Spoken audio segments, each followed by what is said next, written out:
Welcome everyone. Right now, VIL video game attorney René Otto will talk about the raw fury of video game publishing deals and more knowledge of video game publishing agreements and what to look out for as a video game developer. So I'm inviting him to join us.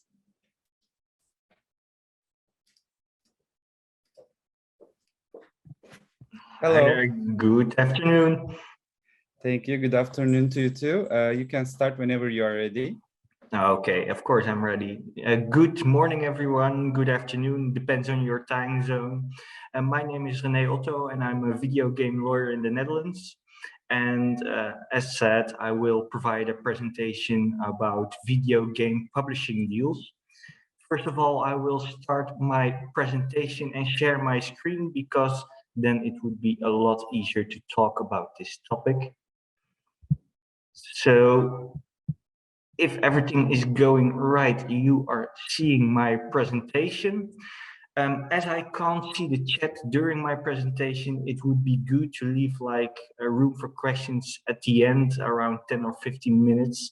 But if there are any burning questions, feel free to interrupt me, but I can't monitor the chat in the meanwhile. So otherwise, I will check it at the end. As I said, my name is René Otto. I'm a video game attorney at Luchtman Advocaten. And, you know, as a lawyer, I deal with three legal topics, and that's IP, commercial contracts, and employment. Within my practice, I actually only deal with video game developers, publishers, and other parties in the video game space. And within our firm, I founded and I am leading our branch team gaming, which is actually the Netherlands' only full service legal team for the video game industry. And next to that, I have some different roles in the industry. First of all, I'm secretary at Breda Game City, which is an organization who tries to elevate the Breda video game industry by making sure that new companies can be established in Breda. So if you ever consider relocate to the Netherlands or to Europe, and you think that the Netherlands is a good place to establish a new company, feel free to reach out to me through LinkedIn or Twitter to have a conversation about it, because we have good communications with the municipality and we can actually facilitate you establishing a company in the Netherlands. Next to that, I'm also an ambassador of Women in Games, where I try to diversify the international video game industry, mainly by helping people who want to get in the industry find a job with one of my clients and to talk about this topic a lot. And because of my endeavors in the Dutch game industry, I won the Game Changer of 2019 award at the Game Baker Awards last year. So before we go to the topic itself, I thought it would be good to tell a bit about my background in video game publishing, because I represent both developers and publishers in publishing deals. So I am at both sides of the table. And the deal value of publishing deals I do is between 50K in euros up until 7 million. So whenever I tell about publishing deals, this is my experience in deal size. So it's good to keep that in the back of your mind, because if you have a lot smaller deal, the conditions could be different. If it's much larger, it's likewise. And on this slide, I've put a few of my clients who I work with on a regular basis, but in the end, I work with over 100 studios in the Netherlands and both internationally. So we are going to talk about video game publishing deals, and you know, one of the reasons that I'm talking about this is especially because of Raw Fury. Because Raw Fury published its contract template in December 2020, and immediately it went viral and started quite a discussion about what's customary in publishing agreements. Because there were quite some clauses in there and people said like, well, is this customary or not? And it doesn't feel right. And J.W. Nijman was also pretty critical about the template, who is quite a well-known game developer in the Netherlands. So I've been asked countless times what I think of this template. And I often got a question like, is this a fair agreement according to the industry standards that I've seen in my work as a video game attorney? And as I have answered this question countless times, I actually asked a befriended video game attorney on what his opinion is, and actually I couldn't agree more with this person.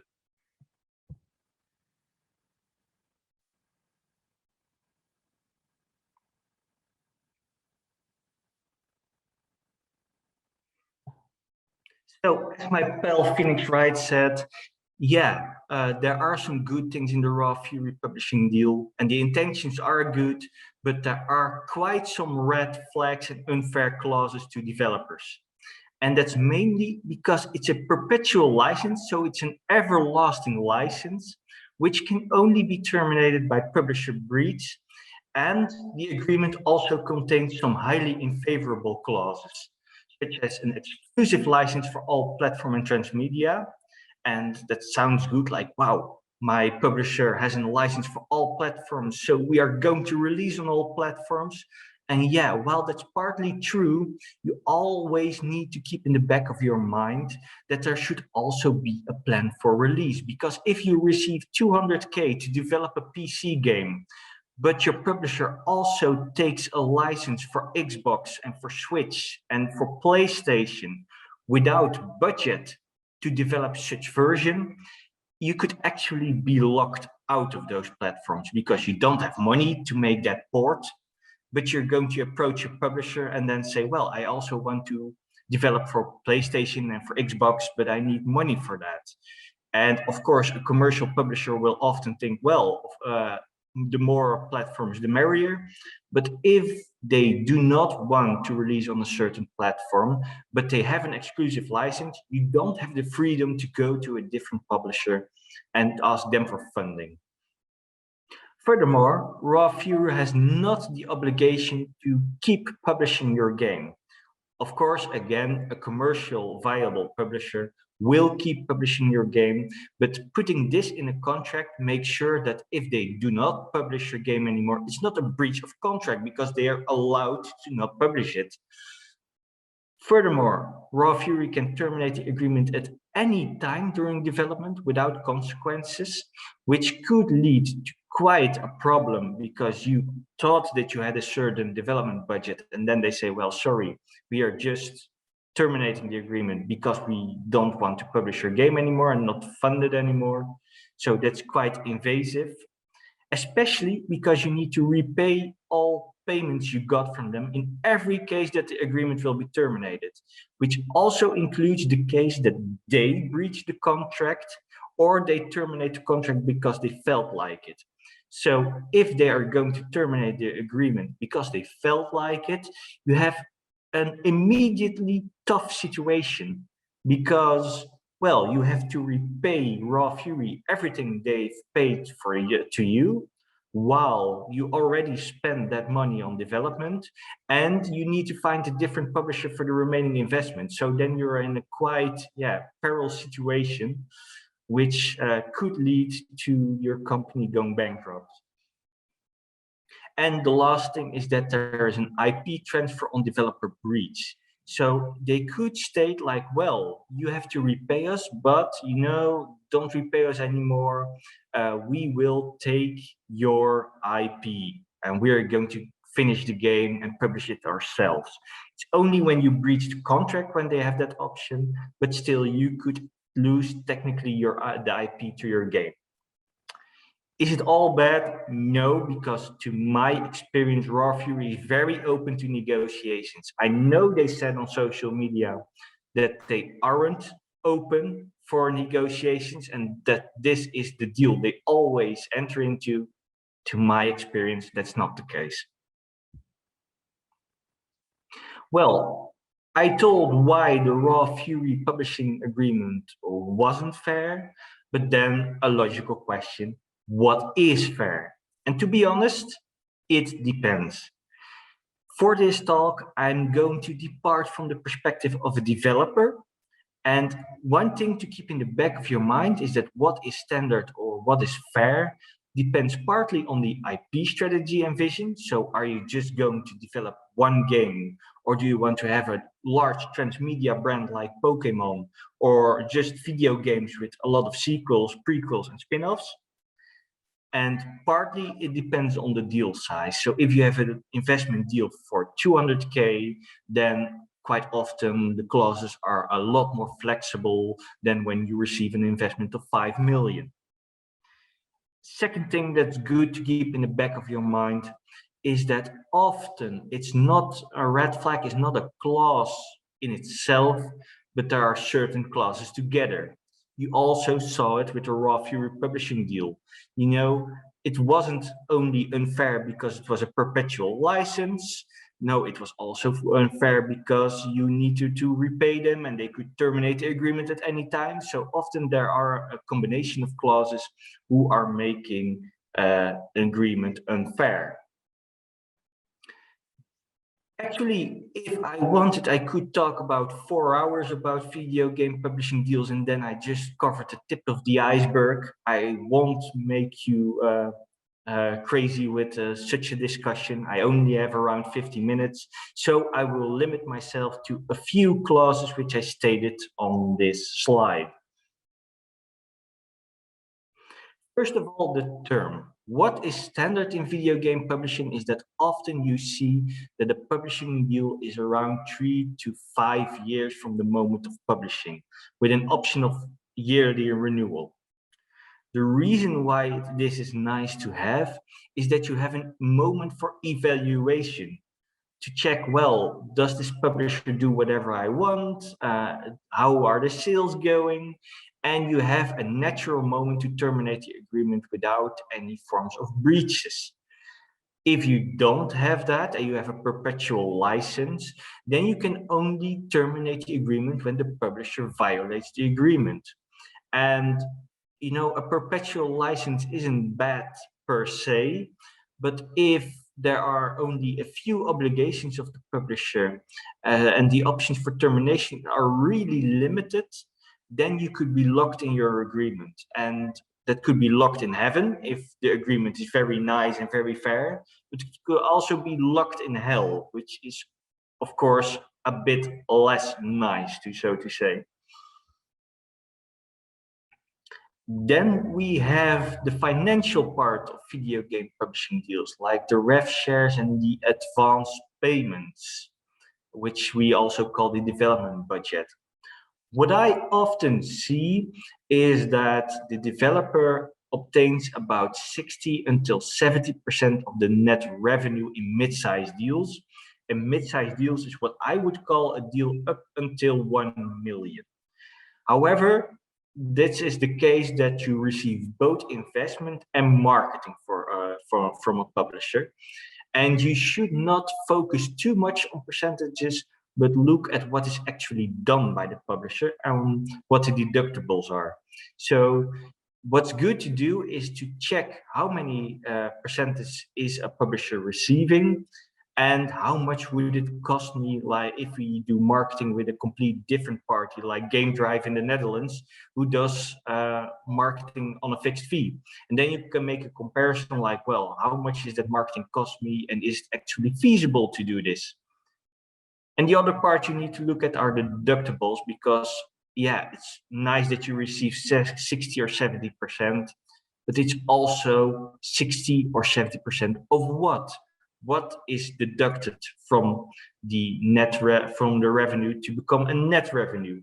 That differs between different agreements, so it's good to take a look at that. Next to it, you also have the advance payments, which you can use to develop the game. And quite often, these payments are paid on achieving a milestone, which is an achievement in the development process. You're going to send a build of the game with certain achievements to be done, and they are going to assess it. And when it's good, you receive a part of the development budget. There are two things you need to keep in the back of your mind with these advance payments. And one of it is the recoup, because quite often a publisher includes in the agreement that the revenue is first used to refund the development budget. and that you receive a revenue share afterwards. So it's always so good to check that and see whether you can actually survive the time that is needed to recoup this budget. One other thing to keep in the back of your mind is that an advance payment is an advance payment on future royalties, which would lead to two questions. One question you always need to ask yourself is, what if the agreement is terminated during development and not all advances are received? What I often see is that publishers state, well, we can terminate the agreement for convenience, so just because we feel like it. But if we are going to terminate it, we are going to compensate you by providing you with the funding for the next milestone, so you have a certain budget to survive in search of a new publisher. And what I often see is that you don't have to repay their investments up until then if they are just terminating for convenience. If they are terminating for cause, which means that you actually violated the agreement, it's a whole different ball game. But if they think like, well, we liked your game and we are not going to publish it anymore, then that should be your ideal scenario. The second question you need to ask yourself is, what if the agreement is terminated before recoup or our sales aren't sufficient? One thing that's customary there is that it's for the risk of the publisher if the advance payments aren't recouped because of insufficient sales. You only need to you only need to repay the publisher in case there is a developer breach. That's what's customary, but please check your agreement to see whether that's the case. Then we have the audit clause, and an audit clause is actually a clause which allows an accountant to check the books of the publisher to verify the royalty amount, because quite regularly you're going to receive some kind of statements which indicate the sales and which also states the costs that are going to be deducted. And to be honest, as a developer, you can't check that. The only information you have is the information you obtain from the publisher, which leads to a difficult situation because you can't check that. And an audit clause provides you with an opportunity to check the books of the publisher to verify, like, well, is this statement correct? Because you don't know unless you see it. What you often see in these clauses is that there's a limited frequency, like you can do it once a year, so you can check the whole year. And one thing you see as well is that if the accountant finds out that there is an underpayment, so you should have been paid more, that you are being reimbursed of your costs. And that's often the case, like if there's an underpayment of 5 or 10%, then the publisher is going to pay your accountant. To be honest, this has to be in every publishing contract, because you need to be able to check if the amount you got is the right amount. And don't worry in case you receive a template which doesn't contain an audit clause. Of course, it can be an omission, it can be forgotten, but if you are asking for an audit clause and the publisher refuses to provide you insight in their books to check whether the net revenue is right, please run. That's a huge red flag, because you can never verify whether the net revenue you're going to obtain is right. The publishing and marketing obligations of a publisher. And I often get the question like, well, René, is it now really necessary to include publishing and marketing obligations? Because in the end, a publisher receives a percentage of the net revenue, and a publisher wants as much income as possible. So of course the publisher is going to do his best on marketing. And yeah, partly that's true. However, you still want to include marketing obligations, because in the end, if they don't comply with it, it's a breach of contract and you can terminate the agreement. So if a publisher doesn't do its best, you have an escape route. Furthermore, one thing to keep in the back of your mind as well is that you are developing one game, but for a publisher, you are part of a publishing portfolio. And if they signed a really successful game next to your game, it could be that the publisher thinks, well, every euro I spent in this hugely successful game will lead to more revenue than every euro I will invest in your game. So they can switch with risks, and that could lead to a situation where you obtain less marketing efforts than you initially thought. So one thing that should be included is the obligation to publish. And then one difficult thing you are going to discuss is the time frame. Because of course you want a publisher to select a time frame which is convenient. You don't want to release your game on the same day that a new Pokemon game is released, for example, if you are developing a monster taming game. However, one thing to keep in the back of your mind is that there should be some sort of time frame for release, because after you receive all your advance payments, your next income is going to be the revenue of the sale of the game. And of course, you need to survive as a studio. You need to cover your burn rate. So what I always advise is to at least include a certain moment where you intend to release. And if you want to delay the release, that you are going to negotiate with the publisher that you receive like an additional advance payment, which covers your costs until the delayed moment of release. And it's also, you know, in the best interest of a publisher to agree that, because if you're going to bug fix, if you're going to patch, then you need a running studio and you need to pay the people you are engaging. So quite often it's in the best interest of both parties to cover this. One thing I think is a red flag is if there's no obligation to publish, like it was in the Raw Fury template. However, you can easily fix that by including that you can terminate the agreement if the publisher doesn't want to publish the game anymore, or you have a different remedy, because then you have a way out. Then at last, marketing obligations. As I said, it's feasible to include these in the template, and there are actually three ways to do so. One is more abstract, one is more specific. The most abstract one is that you include a best effort clause. You're going to include in the agreement like, well, publisher, you're going to do your best to market the game to the best of your capabilities. Or like you're going to use commercial reasonable efforts to do so. That's a pretty vague norm. You don't know what the publisher is going to do exactly, but at least you have their effort. Another thing to agree is a marketing budget, so that the publisher is going to spend a minimum of 50K on marketing. One thing to keep in the back of your mind is what is going to be deducted.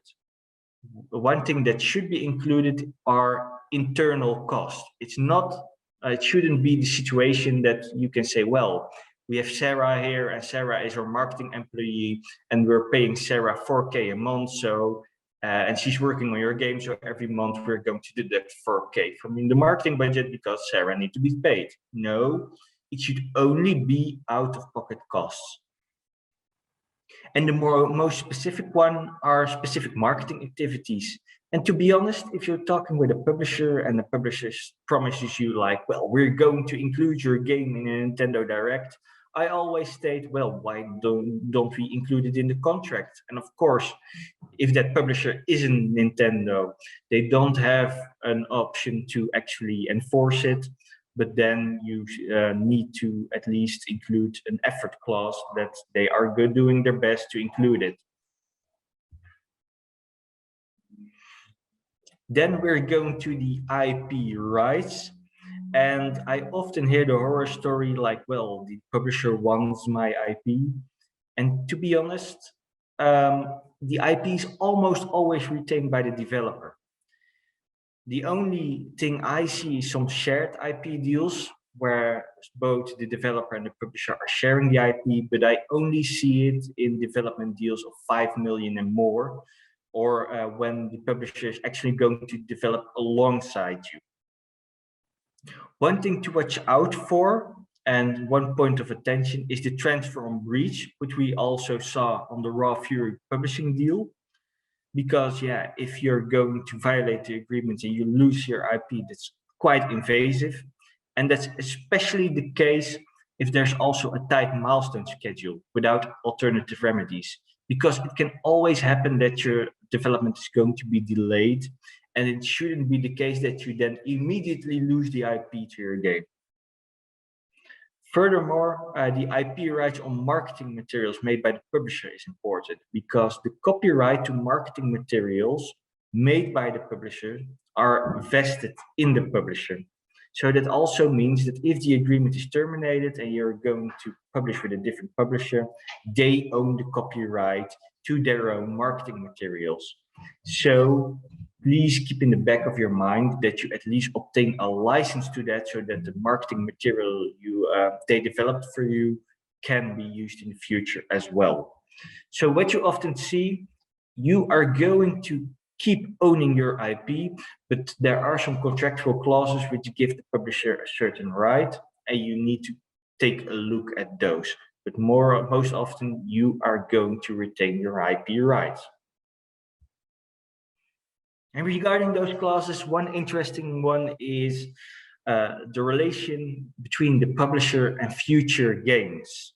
Actually, there are quite a few different regimes, and one thing to keep in the back of your mind is that these terms are often confused with each other. So always check if a publisher is talking about first refusal or first negotiation, what it is that the publisher wants.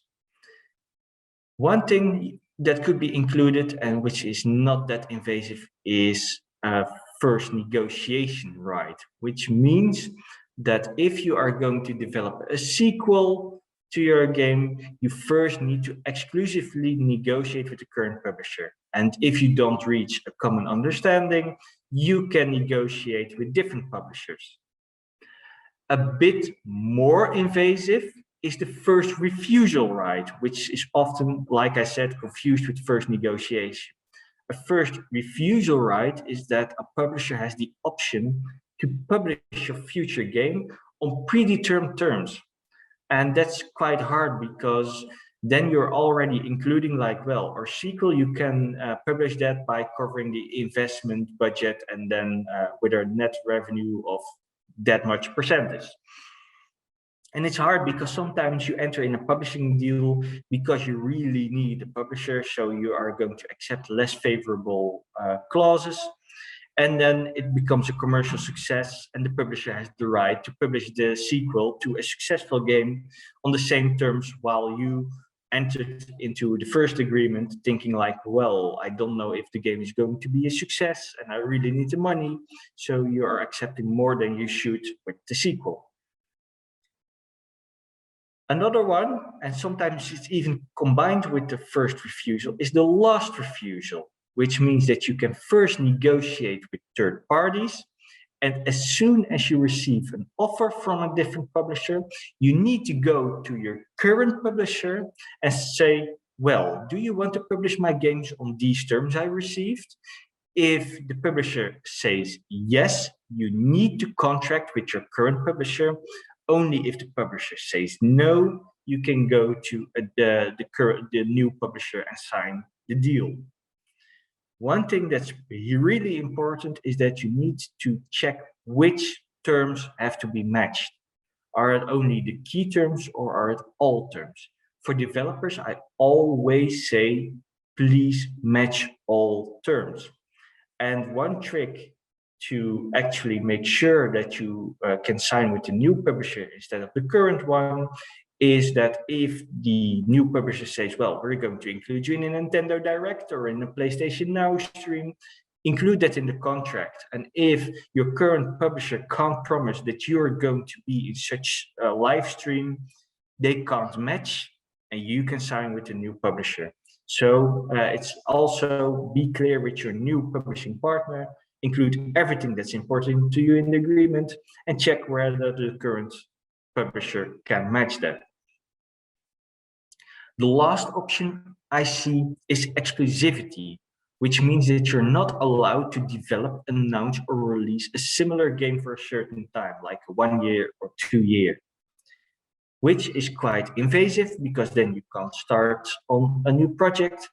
And to a certain extent, I understand the publisher because, of course, if you release a game, you don't want the sequel to be announced within a month because that's going to impact sales. However, I don't understand why they include that you're not allowed to develop, because if it's not announced or not released, it's not known to the public and it won't impact the sales. So please exclude development, because then you can still use that valuable time to make sure that the sequel is prepared, and then you're going to announce it at the moment where it doesn't go and impact the sale of your current game. And with that, I came to the end of my presentation, so I think it's time for the Q&A.